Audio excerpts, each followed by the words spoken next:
Eu estava pensando quando o reverendo Alex falou do tempo, né, que a gente passou aqui. Eu fui batizado nessa igreja pelo reverendo Orlando Braidotti. Fiz minha profissão de fé aos 12 anos com o reverendo Isaías. Fui enviado ao seminário com 18 anos nessa igreja. Fiz a minha licenciatura para o ministério em 1988 nessa igreja. E fui ordenado ao Sagrado Ministério em 1989 nessa igreja.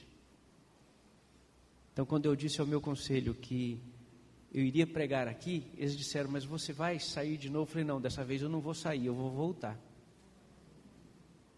Se vocês me têm aqui, é porque vocês devem isso a essa igreja. Então é gostoso voltar. Conheço alguns rostos. Outros Deus foi acrescentando, né? Que bom. Muitos estão nos esperando do outro lado.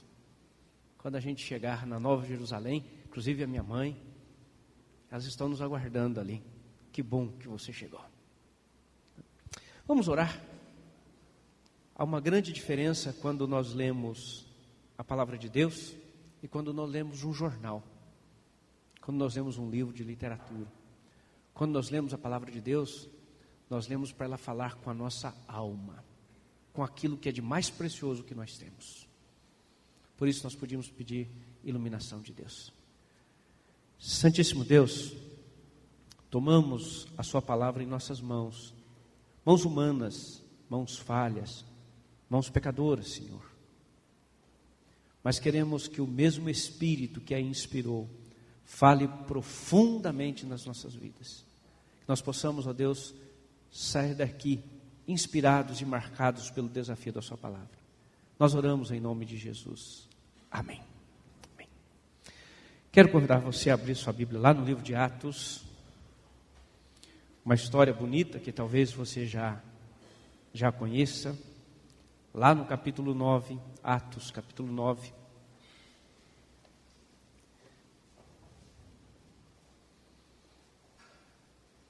Uma história que mudou o rumo do cristianismo. Essa conversão aqui produziu, depois de Jesus, a pessoa que mais fez para o cristianismo na história, que foi o apóstolo Paulo. Atos capítulo 9, nós vamos ler até o versículo 19. Diz assim: Saulo, respirando ainda ameaças e morte contra os discípulos do Senhor, dirigiu-se ao sumo sacerdote. Ele pediu cartas para as sinagogas de Damasco, a fim de que, caso achasse alguns que eram do caminho, preste atenção aí, eles ainda não eram chamados cristãos, eram chamados do caminho. Alguns que eram do caminho, assim homens como mulheres, os levasse presos para Jerusalém. Seguindo ele estrada fora, ao aproximar-se de Damasco, subitamente uma luz do céu brilhou ao seu redor, e caindo por terra, ouviu uma voz que dizia: Saulo, Saulo, por que me persegues? Ele perguntou: quem és tu, Senhor? E a resposta foi: eu sou Jesus, a quem tu persegues. Mas levanta-te, entra na cidade, onde te dirão o que te convém fazer. Os seus companheiros de viagem pararam emudecidos, ouvindo a voz, não vendo contudo ninguém. Então se levantou Saulo da terra, e abrindo os olhos, nada podia ver. E guiando-o pela mão, levaram-no para Damasco. Esteve 3 dias sem ver, durante os quais nada comeu nem bebeu. Ora, havia em Damasco um discípulo chamado Ananias. Disse-lhe o Senhor numa visão: Ananias, ao que ele respondeu: eis-me aqui, Senhor. Então o Senhor lhe ordenou: dispõe-te e vai à rua que se chama Direita, e na casa de Judas procura por Saulo, apelidado de Tarso, pois ele está orando. E viu entrar um homem chamado Ananias e impor-lhe as mãos para recuperasse a vista. Ananias, porém, respondeu: Senhor, de muitos tenho ouvido a respeito desse homem, quantos males tem feito aos teus santos em Jerusalém. E para aqui trouxe autorização dos principais sacerdotes para prender a todos os que te invocam o teu nome. Mas o Senhor lhe disse: vai, porque este é para mim um instrumento escolhido para levar o meu nome perante os gentios e reis, bem como perante os filhos de Israel. Pois eu lhe mostrarei o quanto lhe importa sofrer pelo meu nome. Então Ananias foi e, entrando na casa, impôs sobre ele as mãos, dizendo: Saulo, irmão, o Senhor me enviou, a saber, o próprio Jesus que te apareceu no caminho por onde vinhas, para que recuperes a vista e fiques cheio do Espírito Santo. Imediatamente lhe caíram dos olhos como que umas escamas e tornou a ver. A seguir, levantou-se e foi batizado. E depois de ter se alimentado, sentiu-se fortalecido. Então permaneceu em Damasco alguns dias com os discípulos. Palavra do Senhor. Amém. Dei como título da homilia dessa noite o seguinte: Deus estava trabalhando na cidade de Damasco. Deus estava trabalhando na cidade de Damasco. Damasco é uma cidade linda, muito bonita. No ano de 2011, numa terça-feira, no dia 29, milhares de sírios tomaram as ruas da cidade. Damasco, a capital da Síria, eles foram para a rua para demonstrar apoio ao presidente Bashar. A cidade naqueles dias foi o palco de muitas manifestações. E até hoje, a Síria vive momentos de intranquilidade e de muitas incertezas políticas. Atualmente, o país vive num completo caos. A guerra civil e quase que totalmente tomado pelo califado islâmico. E ninguém, absolutamente ninguém nesses dias, sabe quando e como vai terminar o conflito na Síria.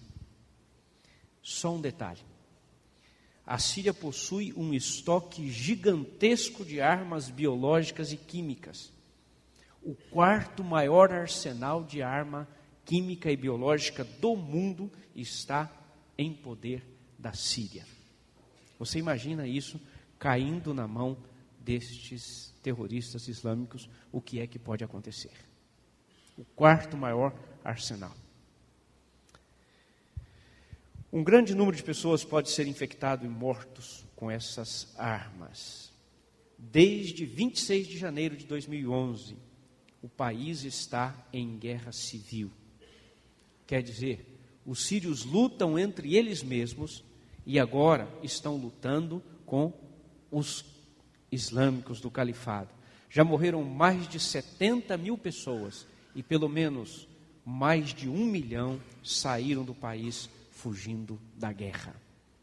Isso tudo aconteceu e começou a partir de 29 de março de 2011. Veja como em pouco tempo um país pode entrar num total caos. Pouco tempo. Exatamente nessa mesma terra da Síria, há mais de 2000 anos, outra agitação tomava conta da cidade de Damasco. Naquela ocasião, o movimento era mais silencioso. Ele acontecia dentro da comunidade cristã. Um grupo pequeno conversava à boca pequena, aos cochichos, nas residências, e um dizia para o outro: está chegando aí o apóstolo Paulo. Apóstolo nada, perseguidor. Tinha motivos sérios para preocupação. Sabe o que é? A vida dos cristãos estava em risco. O grupo estava preocupado porque Saulo, judeu natural de Tarso, cidade da Turquia, Saulo era turco, vinha para Damasco e tinha em mãos autorização oficial para prender, para matar, para maltratar e destruir quem encontrasse pelo caminho. Interessante, naquele período o evangelho já tinha se espalhado por muitas regiões. Ainda era conhecido o evangelho como seita do Nazareno. E no texto que nós lemos dizia o seguinte: aqueles que eram do caminho. Antioquia ainda não tinha acontecido. E já havia cristãos lá em Damasco. O cristianismo já tinha chegado lá. É contra essa gente que Saulo chega a Damasco para prender, para levar para Jerusalém, para julgar e para condenar, conforme o texto de Atos. Se você estivesse em Damasco e soubesse que alguém estava chegando para fazer isso, como é que você se comportaria? Ainda estava bem viva na memória dos cristãos a morte do diácono Estevão. Estevão foi morto lapidado, isso é, a pedrada. Morreu ajoelhado, morreu orando. Sabe quem estava lá? Sabe quem estava tomando conta das vestes das falsas testemunhas? Saulo. Os cristãos sabiam disso. Estevão estava sendo executado em público, ao ar livre. Saulo, natural de Tarso, o mesmo, estava a caminho de Damasco. Essa é a razão porque a comunidade cristã de Damasco estava agitada. Narra a história que naquele dia, dia da morte de Estevão, desencadeou-se grande perseguição contra a igreja em Jerusalém. Saulo devastava a igreja, entrava nas casas, agarrava homens e mulheres e os punha na prisão. Esse era Saulo. Por meio de Saulo, que ameaçava, matava e que estava a caminho de Damasco, é que os cristãos estavam preocupados e agitados, pois a possibilidade de morrer era quase certa, estava chegando. Mas Deus tinha outros planos para Saulo. Saulo queria perseguir os cristãos, mas Deus o tinha escolhido.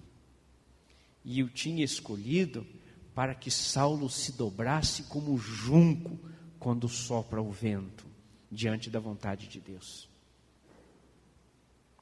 De Deus não é possível fugir. De Deus você não tem para onde correr.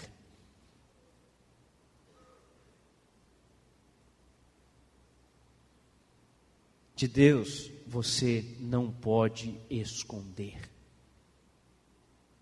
A igreja presbiteriana indígena, que trabalha no Mato Grosso com os caiuás, esse povo costuma viver nas matas, caminhar ali naquelas trilhas estreitas, navegar por aqueles igarapés, onde você se perde facilmente. Essa gente sabe como ninguém se camuflar e esconder na floresta. Eles conhecem os segredos da floresta. E nessa igreja presbiteriana indígena, eles têm um cântico que diz assim: Deus lhe vê, Deus lhe vê. Olhe bem pelas trilhas onde vai. Deus lhe vê, Deus lhe vê. Enganá-lo jamais poderás. Você pode fazer o melhor curso no exército, ter a melhor camuflagem, se esconder na floresta, nos rios, nos igarapés. Você pode se esconder, mas de Deus você não se esconde. Você pode se esconder de radares, você pode se esconder de satélites, mas de Deus você jamais, jamais se esconderá. Para onde me ausentarei do teu espírito? Pergunta o salmista. Para onde fugirei da tua face? Se subo aos céus, lá estás. Se faço a minha cama no mais profundo abismo, lá estás também. Se tomo as asas da alvorada e me detenho nos confins dos mares, ainda lá a tua mão há de me guiar e a tua destra me sustentará. Se eu digo com efeito as trevas me encobrirão, que engano! A luz ao redor de mim se fará noite, até as próprias trevas não te são escuras. As trevas e a luz são para ti, meu Senhor, a mesma coisa, pois tu formaste o meu interior, tu me teceste no seio da minha mãe. De Deus você não escapa. Assim estava Saulo. Foi para Damasco para perseguir os cristãos, mas Deus tinha um outro plano para ele. Às vezes nós conseguimos esconder as coisas das pessoas, mas de Deus não é possível se esconder. Você não consegue se esconder de Deus. Sabe por quê? Deus é onisciente, Deus é onipresente. E é esta experiência de ter que se encontrar com Deus, de não ter de onde se esconder de Deus, é que Paulo está prestes a experimentar. Ele está vindo para Damasco, mas ele se esqueceu de uma coisa: Deus estava vindo ao encontro dele exatamente naquela mesma estrada. Naquele dia, Deus tinha um encontro marcado com ele, e desse encontro, Saulo não escaparia. Saulo estava autorizado pelas autoridades judaicas para perseguir os cristãos, mas Saulo estava desautorizado por Deus. Saulo estava indo na direção oposta de Deus. Saulo estava pelejando contra a vontade de Deus. Saulo estava jogando no time contrário ao time dos céus. Saulo estava quase chegando em Damasco, mas Jesus tinha chegado primeiro e o esperava na beira daquela estrada. Saulo tinha feito vários estragos devastadores na igreja cristã, mas desta vez Jesus o esperava e não iria permitir que ele cumprisse essa missão terrível. Deus não permitiu. Deus tinha marcado um encontro com ele, e no local exato, no local marcado por Deus, mas ignorado por Saulo, Deus estava ali à beira daquela estrada lhe esperando. Diz o texto que quando Paulo estava perto de Damasco, quase chegando, vendo a cidade, de repente uma luz do céu o ofuscou, caiu por terra e ouviu uma voz que dizia: Saulo, Saulo, por que você me persegue? Essa expressão na Sagrada Escritura, o de repente de Deus, ele parou Saulo. Saulo, Saulo, você não vai dar mais nenhum passo, porque aqui, Saulo, você encontrou com Jesus. Daqui você não passa. Se Deus não quiser, você não vai. Se Deus não permitir, você não avança. É aqui, Saulo. É por isso que ele caiu por terra. Deus lhe dobrou como se dobra o junco à força do vento. Às vezes a gente não gosta de uma doutrina básica do presbiterianismo, que é a soberania de Deus. Mas aqui você vê isso com muita clareza. Deus é soberano. O mandato das autoridades judaicas para nada servia. Ali estava aquele que veio para matar, caído e jogado no chão, acima de todas as coisas. E nada, e ninguém resiste à voz de Deus. O Salmo diz assim: dai ao Senhor, ó filhos dos poderosos, dai ao Senhor glória e força. Dai ao Senhor a glória devida ao seu nome, adorai o Senhor na beleza da sua santidade. A voz do Senhor ouve sobre as muitas águas, o Deus da glória troveja, o Senhor está sobre as muitas águas. A voz do Senhor é poderosa, a voz do Senhor é cheia de majestade, a voz do Senhor quebra os cedros. Sim, o Senhor quebra os cedros do Líbano. Ele os faz saltar como um bezerro ao Líbano e Sirion como filhotes de bois selvagens. A voz do Senhor faz parir as servas. A voz do Senhor faz com que ele se assente sobre o dilúvio, porque ele é um rei perpetuamente. O Senhor dará força ao seu povo, o Senhor abençoará o seu povo com paz. É com essa voz que está acima de todas as águas, é com esse poder, é com a voz poderosa de Deus que Saulo é confrontado.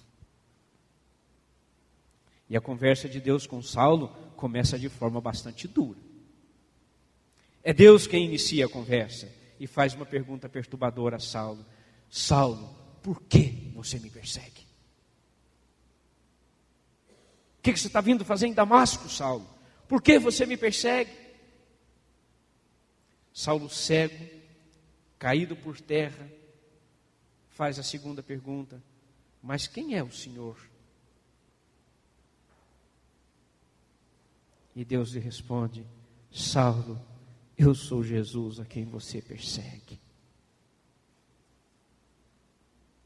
Quando você matou Estevão, você estava me matando, Saulo. Quando você devasta a igreja, você está me devastando, Saulo. Quando você persegue as pessoas, quando você põe as pessoas na prisão, é a mim, Saulo, que você está perseguindo. Você não percebe, Saulo, mas sou eu, sou Jesus. Saulo e os seus planos caem por terra. Os seus soldados, os seus guardas estão abismados e amedrontados. Ele ouve a voz do céu, mas não vê a ninguém. A sua comitiva vê o seu chefe, o todo-poderoso Saulo, caído no chão, cego. Para caminhar, precisa que alguém o tome pela mão e o leve. Você quer enfrentar a Deus? Saulo, quando saiu de Jerusalém, sabia exatamente o que fazer em Damasco. Certamente o serviço de espionagem dos chefes do judaísmo já tinha dito para ele, dado as informações, a quem prender, onde estão as pessoas. Mas agora, depois de encontrar-se com Jesus, de ter sido confrontado com a voz de Deus, não sabe mais o que fazer em Damasco. Dos lábios de Deus, ele recebe uma ordem simples e direta: Saulo, entra na cidade e aí lhe dirão o que você deve fazer. Quando saiu de Jerusalém, ele sabia o que fazer. Mas agora, quando cai por terra, não seria mais a mesma missão dada pelos chefes da sinagoga. A sua missão agora, quem lhe dá é Jesus. O arrogante Saulo, o perseguidor Saulo, o todo-poderoso Saulo, agora entra na cidade cego, guiado pelas mãos de outros. Hospeda-se na rua direita e ali fica em casa sem comer por 3 dias e 3 noites, orando e pedindo a graça de Deus. Esse termo 3 dias e 3 noites é um hebraísmo, e ele diz um longo período de tempo, não quer dizer 3 dias e 3 noites com 24 horas. Se você vê o tempo que Jesus ficou no túmulo, não dá 3 dias e 3 noites. Ele foi enterrado na sexta tarde, ressuscitou no domingo de manhã, então não dá. Esse é um termo hebraico para dizer um período longo. Como Jonas, 3 dias e 3 noites, como Jesus, como Paulo, é um termo para dizer um período longo. Ele está ali. Eu quero partir para nós trazermos essa história para nós. Aquele judeu, nascido na Turquia, era conhecido como o terrível devastador da igreja. Sabe quem que ele se tornou? Paulo, o apóstolo dos gentios. Deus teve de usar com Paulo a força poderosa da sua voz para convencê-lo, para que ele se dobrasse.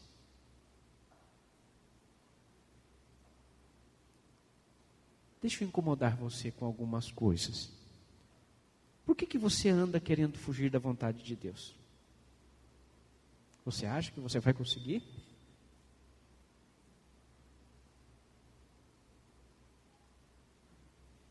Não há dúvidas, ninguém, nem você, por mais esperto que você se ache, pode escapar aos olhos de Deus. Deus vê todas as coisas, nada lhe escapa, nada lhe escapa. Nem mesmo Satanás pode fazer o que quiser com você se Deus não permitir. É só você ver a história de Jó. Esses dias uma pessoa me fez uma pergunta. Era uma pergunta numa situação muito estranha. E ela perguntou assim: o que você pensa de mim? E eu disse a ela: dou graças a Deus que nem o diabo sabe o que eu estou pensando. Porque se soubesse, a gente estava muito enrolado. Mas Deus sabe. O Salmo diz que nenhuma palavra sai da nossa boca sem que Deus saiba. Deus conhece o seu assentar e o seu levantar. Deus conhece todas as coisas. Ele vê tudo. Ele vê tudo. Deus não é polícia mas a sua natureza onisciente lhe dá condições de saber todas as coisas. Todas as coisas. O nosso Deus habita em luz imarcessível, está vendo a nossa vida, está vendo o nosso jeito de ser e pode nos corrigir para que nós possamos viver como Ele quer. Como Paulo, que fugia da presença de Deus, foi preciso que Deus o derrubasse, que Deus o jogasse pelo chão. Se Deus precisar, Deus pode fazer isso com você.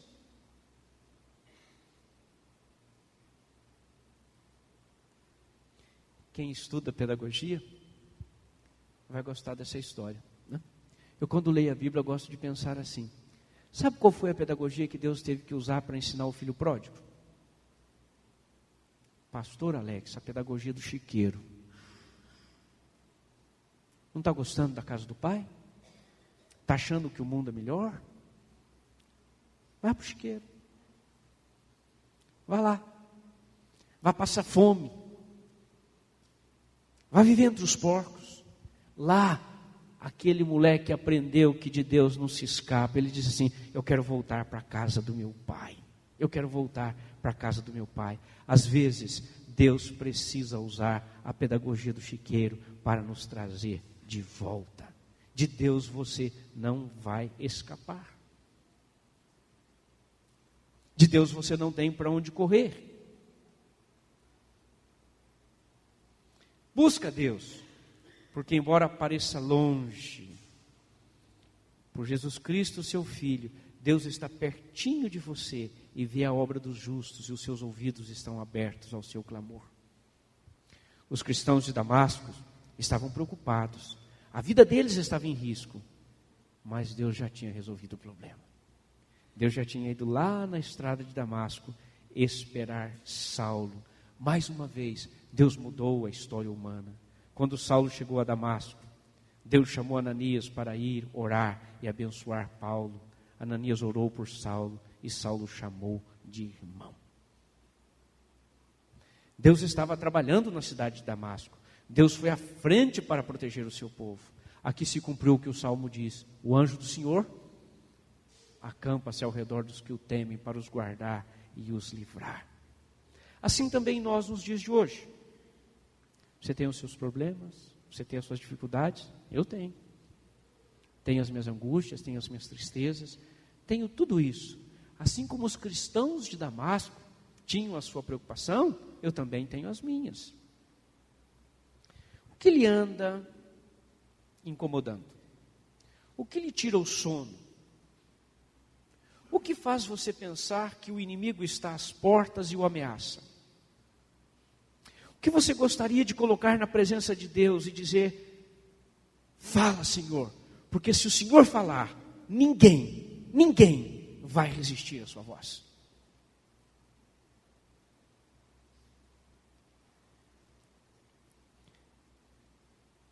Essa igreja está completando 141 anos.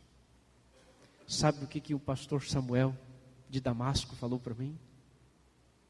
Cleiton, havia uma igreja ali em Damasco, fomos nós que acolhemos o apóstolo Paulo. Essa igreja aqui tem muita gente para acolher ainda. Tem muita gente teimosa que vai chegar aqui e se dobrar diante de Jesus. Tem muita gente para vocês abençoarem. Tem muita gente para vocês colocarem a mão na cabeça e dizer: fica cheio do Espírito Santo, meu irmão.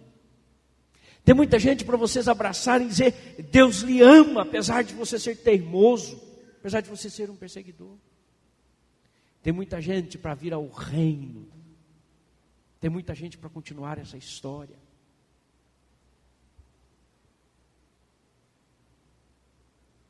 Vamos terminar. O que você traz dentro de você para colocar diante de Deus? Você está fugindo? Não faça isso, você não vai conseguir. Você está com alguma coisa lhe incomodando? Ore, confie. Sabe por quê? Porque pode ser que Deus esteja trabalhando a nosso favor nas estradas das nossas vidas. Deus estava trabalhando na estrada de Damasco. Deus está trabalhando em silêncio nas estradas deste mundo. Que Deus assim o abençoe.